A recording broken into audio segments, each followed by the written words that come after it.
welcome to Cheeky Richo Cooking's 3 ingredient scones. This recipe's been sent to us by David. He hasn't actually given me the quantities and I'm going to be cooking it in the pie maker.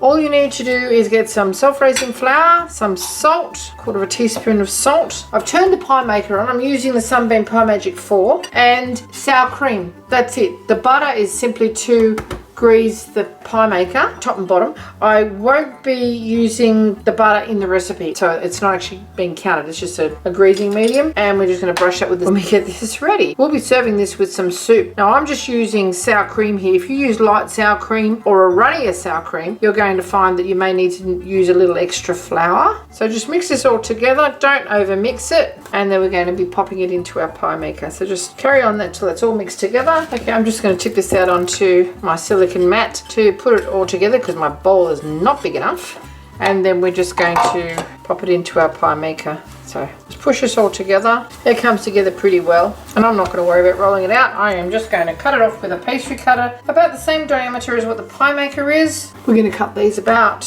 that big and drop them into our pie maker. So you're looking at that size there. It's actually not sticking very much to anything, which is great. I hope I'm doing your recipe justice, David. You could sprinkle these with cheese or bacon or put herbs in them, garlic if you like. Have them sweet or savoury because they only have salt in them, and that's just for flavour. And we are going to get our little pie maker here, brush it with some melted butter. It's just been on for those few minutes while I've been making that. Some on the top as well, and drop some of these little guys in and see what happens. I've not made this recipe before, David. I'm just winging it on your advice. Okay, and we're going to close the lid. We may have to turn them over at some point, but close the lid. Alrighty, after 5 minutes, we're just going to turn these little guys over. They're really quite light, but they're not quite cooked yet. Got a nice colour. I suspect the butter's got a bit to do with that. Just turn them over. They're really light, actually. Lovely. How fast was that? Okay, we're going to serve those with a bit of nice pumpkin soup. Okay, after a further 5 minutes, we're just going to drag these little guys out. They're really quite light, golden all over. Whoa.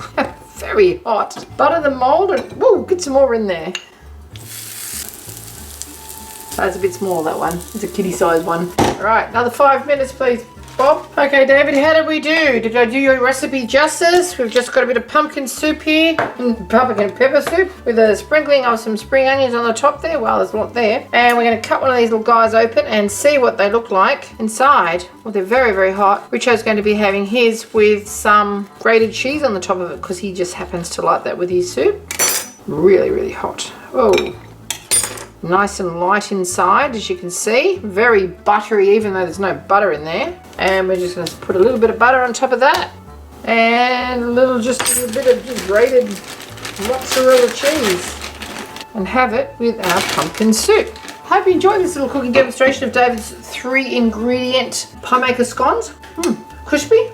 They're light and buttery. You can have them sweet or savoury, and they taste great. Thanks for watching. Okay, now while they're hot, they're hard to cut, and I used a serrated knife to cut it, but you can see they're really, really light all the way through, little air bubbles and whatnot. Very, very little work. Make them in a matter of moments and cook them in 5 minutes on each side, 10 minutes. I'm going to try one of these with some just butter on it, and that will be a good test for it.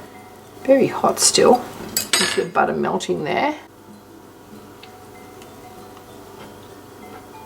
Really light. I think I like these better than the buttermilk ones. Nice and crusty on the outside. Super simple to make. They're going to be perfect with this soup. Thank you, David. Thanks for watching. Okay, we've already established these are great with soup. Let's give it a bit of a slather of jam. I don't mind a bit of scones with my jam. Blueberry jam. Warm scones. You don't need a cold scone. There should be a law against that. Thanks for watching.